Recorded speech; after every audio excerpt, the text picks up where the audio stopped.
প্রিয় দর্শক, আজকে যে ভারতীয় সহকারী হাইকমিশন রাজশাহীর সেটির যে ঘেরাও কর্মসূচি সেটি চলছে এবং আমরা ভারতীয় হাইকমিশনের ঠিক সামনেই যে পদ্মা আবাসিক এলাকার যে সড়কটি সেখানে অবস্থান করছি। ভারতীয় সহকারী হাইকমিশনকে ঘিরে যে নিরাপত্তা বলয় সেটি আমরা দেখছি এখানে গড়ে তোলা হচ্ছে। ভারতীয় আধিপত্যবাদ বিরোধী জুলাই ৩৬ মঞ্চের ডাকে এই যে ঘেরাও কর্মসূচি সেটি দুপুর ১২টায় ডাকা হয়েছিল, যদিও সেটি আধা ঘন্টা পিছিয়ে ১২:৩০টার দিকে তারা ভদ্রা মোড় থেকে এখানে মার্চ করে। তখন আইনশৃঙ্খলা বাহিনীর সদস্যরা বাধার মুখে পড়ে এবং ব্যারিকেড ভেঙে তারা এখানে আসার চেষ্টা করেন। তো পুলিশের বাধায় তারা ভারতীয় হাইকমিশন পর্যন্ত যেতে পারেনি।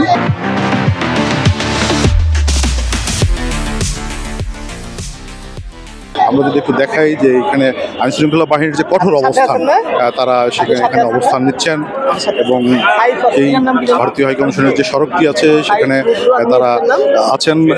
এখান থেকে জুলাই যোদ্ধারাও যারা আছেন তারা রাস্তায় বসে পড়েছেন। তারা যেটি বলছিলেন যে জুলাই আন্দোলনের অন্যতম যে নেতা শরীফ ওসমান হাদির উপরে যে হামলা হয়েছে তার যে খুনিরা ভারতে আশ্রয় নিয়েছে এমনটি তারা দাবি করছেন এবং তার দাবির প্রেক্ষিতেই তাদের আজকের এই কর্মসূচি।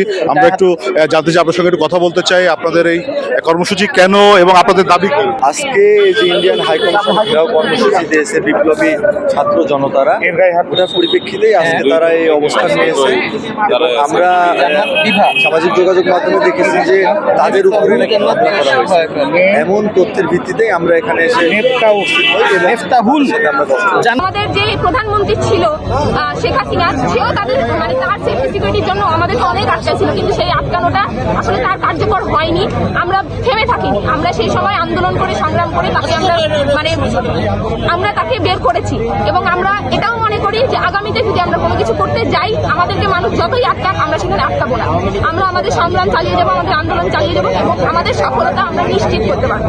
ইন্ডিয়ায় বসে যে ওরা স্বপ্ন দেখছে বাংলাদেশ শাসন করবে বা বাংলাদেশের ক্ষমতা দেখাবে, আমরা এটা কখনো মেনে নিতে পারবো না। আমরা বেঁচে থাকতে বইতে দিব না। আমাদের এক হাদি ভাইকে গুলি করতে দেখতে হয়েছে, আমরা এখানে হাজার হাদি ভাই আছে, আমরাও চেপিয়ে গুলি খাবো, কোনো সমস্যা নেই। কিন্তু ইন্ডিয়াতে বসে যে বাংলাদেশ শাসন করবে এটা আমরা কখনো মেনে নেব না। ইন্ডিয়ার দালালি আমরা মেনে নেব না কখনো। যারা ইন্ডিয়া দালালি করবে তাদেরকে সাবধান করে দিতে চাই, ইন্ডিয়া দালালি ছাড়ো, ভারত ভক্ত ছাড়ো। ভারত ভক্ত না ছাড়লে বাংলাদেশ ত্যাগ করো, খোলামেলা কথা ভাই। কারণ বাংলাদেশে বসে থাকবা, ইন্ডিয়ার দালালি করবা, ৫-৮ বাইরে আমরা মেনে নেব না। দেখি যে এখানে ১০ থেকে ১২ জনের একটা দল জুলাই ৩৬ মঞ্চ নামে যারা তারা মূলত এটি ঘেরাও কর্মসূচিটি ডাকে এবং তারা ভারতের যে সহকারী হাইকমিশন সেদিকে যাওয়ার চেষ্টা করলে আইনশৃঙ্খলা বাহিনীর বাধার মুখে পড়েন এবং আইনশৃঙ্খলা বাহিনীর সদস্যদেরকে আমরা দেখছি তারা যে ব্যারিকেডটি দিয়েছিলেন সেটি ভেঙেই মূলত তারা ভারতীয় সহকারী হাইকমিশনের দিকে যাওয়ার চেষ্টা করলে পুলিশ বাধা দেয় এবং তারপরেই মূলত জুলাই যোদ্ধারা এই রাস্তার উপরে বসে পড়ছেন। তাদের যে দাবি যে তারা সহকারী ভারতীয় হাইকমিশনার যিনি এখানে আছেন তার সঙ্গে তারা কথা বলবেন, তারপরে তারা এখান থেকে যাবেন, এমনটি তারা দাবি করে বক্তব্য রেখেছেন। কিছুক্ষণ আগেও আমরা দেখেছি যে যারা এই আন্দোলনের সঙ্গে আছেন তারা এখানে বসে অবস্থান করছেন এবং যতক্ষণ পর্যন্ত ভারতীয় সহকারী হাইকমিশনার তাদের সঙ্গে কথা না বলবেন তারা এখান থেকে যেতে চান না, এমনটি তারা বলছেন। তো আইন শৃঙ্খলা বাহিনীর যে সদস্য তারা এখানে কঠোর অবস্থান নিয়েছেন মহানগর পুলিশের। এছাড়া বিশেষ করে যে সোয়াব টিমটি আছে তারাও এখানে এসেছেন। সাদা পোশাকের আইন শৃঙ্খলা বাহিনীর সদস্যরা আগে থেকে এখানে অবস্থান করছেন। জেলা মহানগর যে গোয়েন্দা পুলিশ তারাও আছেন।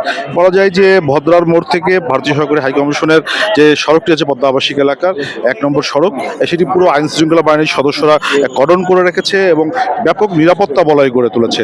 যদি বলা যায় যে একেবারে নিরাপত্তার চাদরে এই অঞ্চলটিকে ঘিরে রাখা হয়েছে এবং এখানে এখন পর্যন্ত যে আইনশৃঙ্খলা পরিস্থিতি চলছে তাতে করে যেটি বলা যায় যে যারা আন্দোলন করছেন বা ভারতীয় হাইকমিশন মুখে লং মার্চে যে ঘোষণা দিচ্ছেন তারা রাস্তার উপরে বসে আছেন এবং আইনশৃঙ্খলা বাহিনীর সদস্যরা একটা কঠোর অবস্থান নিয়ে সেখানে আছেন, তারা তাদেরকে মুভ করতে দিচ্ছেন না। বলা যায় যে এখন পর্যন্ত পুলিশ এবং যারা আন্দোলন করছেন তারা মুখোমুখি অবস্থানে আছেন। কিছুক্ষণ আগে আমরা যেটি দেখেছি যে ধস্তাধস্তির ঘটনা ঘটেছিল সেটিও ঘটেছে। তারা যেটি বলছেন যে পুলিশ তাদেরকে মারধর করেছে এমনটি তারা অভিযোগ করেছেন। তো এই ছিল রাজশাহী থেকে আমার কাছে সর্বশেষ।